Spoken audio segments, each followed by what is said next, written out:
8 years and 3 battles, Uesugi Kenshin struggled against Takeda Shingen. They met for the 4th time on the Hachimambara Plain in Kawanakajima.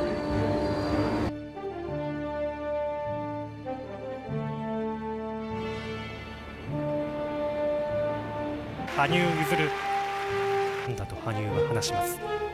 天と地と Two brilliant warlords of the eminent Takeda and Uesugi clans were about to renew their long-standing rivalry over the strategically important plain in northern Shinano. Their 4th and most resounding clash at Kawanakajima Plain, which went down in Japanese history, is about to begin.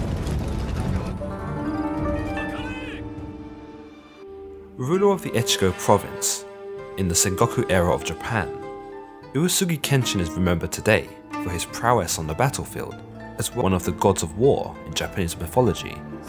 Kenshin was also referred to as the Dragon of Echigo because of his devastating skills in martial arts, which he would often demonstrate on the battlefield. Kenshin was born Kagetoro and was either the 3rd or 4th son of the notable warrior Nagatama Kage. Kagetoro's father was the deputy and true power behind the puppet lord of Echigo, ruling over a large, fractured province. But as 4th son, Kagetoro wasn't really expected to become an important figure of Echigo, let alone the entire of medieval Japan. Yet through successful diplomacy and wars against rival families, including his own elder brother, Kagetoro emerged as the head of the Nagao family in 1548 at the mere age of 18. Kagetoro was recognized by the shogun as de facto lord of Echigo, and just the following year, he forced his final rival into submission, completing the unification of his home province. He would become recognized as one of the true leaders of the Uesugi clan. There was a more pressing matter at hand that presented itself in the form of 2 lords of the Shinano province who were in dire need of help. There was a powerful warlord out there who was taking over territory, dominating armies with his expertise, and advancing on his enemies with a larger-than-life force. His name was Takeda Shingen. It's autumn of the year 1541. The poor province of Kai, frequently struck by floods, famines, and plague. At merely 20 years of age, Takeda Shingen quickly proved to be a worthy ruler. To improve the province's economic position, Shingen began expanding into the central part of neighboring Shinano province. By the early 1550s, Shingen had central and western Shinano at his feet. His next target was a river basin in northern Shinano, formed by the merging of 2 major rivers and surrounded by mountains on all sides. This land was known as Kawanakajima. And he was coming pretty close to the Echigo province. Shingen's conquest forced the Shinano warlords to seek refuge outside of their home province. What took place in the years after was an explosive rivalry, one that many considered to be legendary. There would be a total of 5 engagements between the two. It wasn't until the 4th battle did Kenshin and Shingen actually face one another. During this engagement, a famous fight that is often remembered in Japanese history took place. Shingen was able to make some significant but temporary headway into Kawanakajima. He reoccupied the remnants of a castle situated by the Chikuma River, which was burnt down by Kagetoro months earlier, and ordered its reconstruction and enlargement. As a result, the Kaizu Castle became a major Takeda strongpoint in the area, guarding the southeastern roads and extending Shingen's control into the Kawanakajima Plain. When Kenshin received word, his only way to stop the expansive enemy was to defend northern Shinano, an important buffer between 2 belligerents, and its main choke point, the Kawanakajima Plain. And so, under the pretext of reconquering the realms of the exiled lords under his protection, Kagetoro took his army south. Kenshin had proved to be a crafty warlord, and was able to apply a tactic that nearly brought the Shingen forces to its knees. Perhaps preferring to finally lure Shingen out for a decisive battle to cement his authority as Lord of all Kanto, Kenshin decided not to assault the castle. Instead, he took positions on Mount Saijo with around 13,000 men. Though the position was surrounded by Takeda fortresses, it offered a commanding view of the entire area, threatened both Kaizu Castle and the southern western roads, and was virtually unassailable.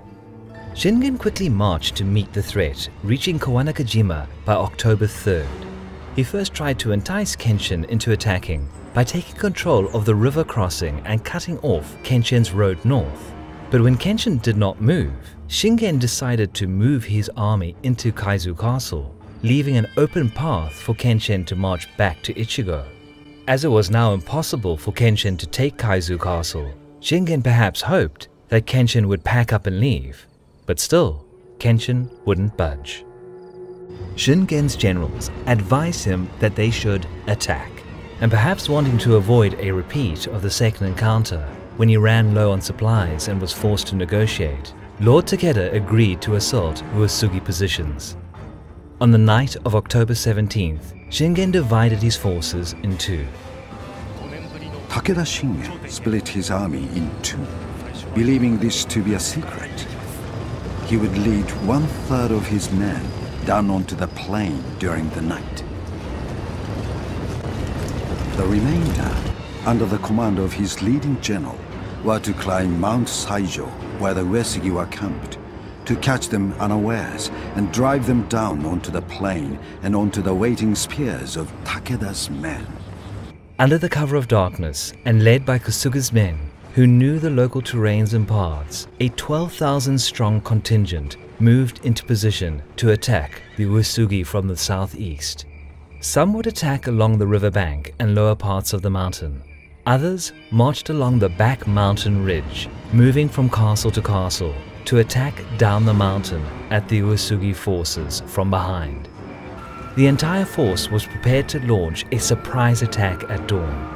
They would also cut off the Uesugi forces from the Amanomiya ferry and force any retreat to go directly northwards into Kawanakajima.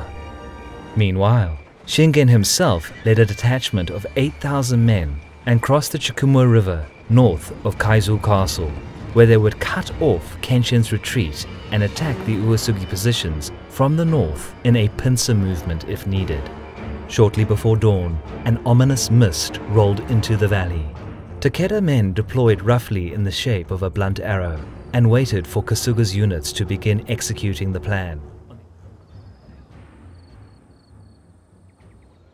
But the hills to the south were suspiciously calm, giving not a single trace of upheaval. With visibility heavily reduced, it came as a stunning surprise to Shingen sitting on his stool, looking out over the plains to see Uesugi forces marching towards them as the fog lifted.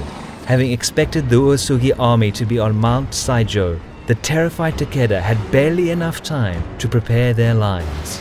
Hooves thundered and banners whipped in the wind as Kenshin moved his troops to engage. Unbeknownst to Shingen, Kenshin had learned about the preparations in the Takeda camp and correctly deduced Shingen's plan of attack. Reliable spies had informed Uesugi Kenshin of movement within the Takeda castle during the night before the battle.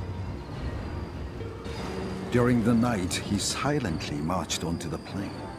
He now had the advantage as he moved against the unsuspecting Takeda army, and used the low visibility conditions to deploy just in front of Takeda's contingent, much to Shingen's dismay. With Takeda Shingen's army divided and superior Uesugi numbers on the plain, victory for Uesugi Kenshin was now clearly certain. 甲斐の捕らえをいざ雌雄を決算かかれ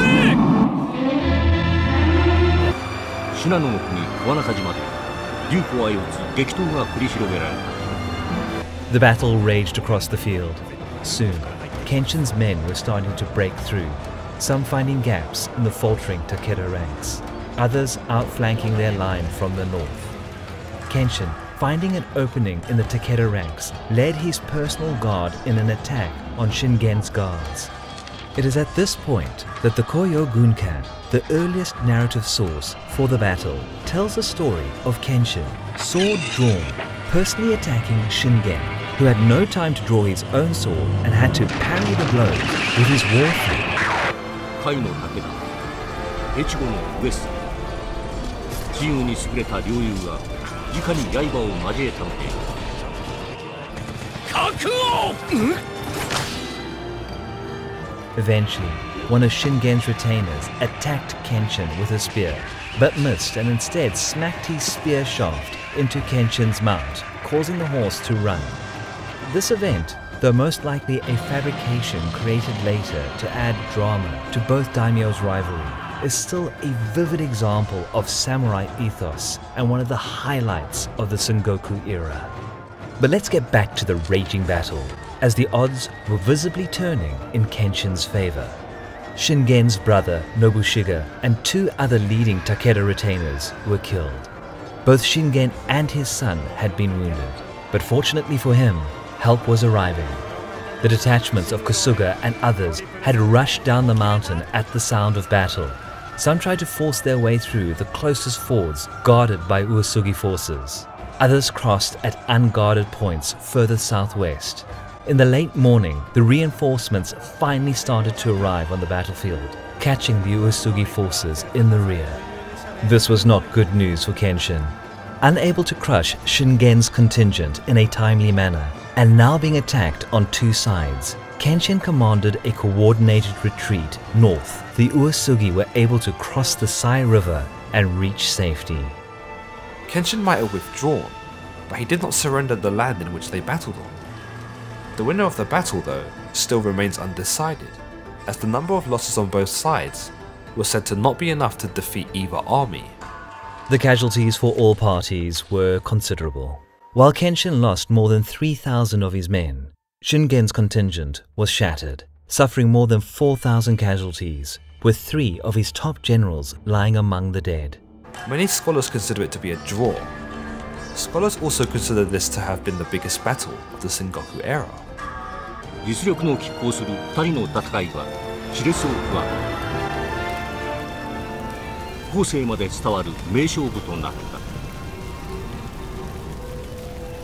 But the decades-long struggle between Takeda Shingen and Uesugi Kenshin, though ultimately inconclusive, became a fine example of feudal Japanese strategy and tactics, and also a national symbol of honor and chivalry.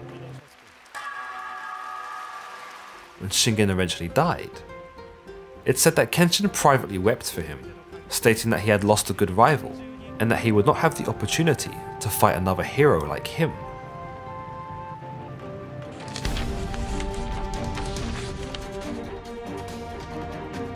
Hello and welcome to our channel.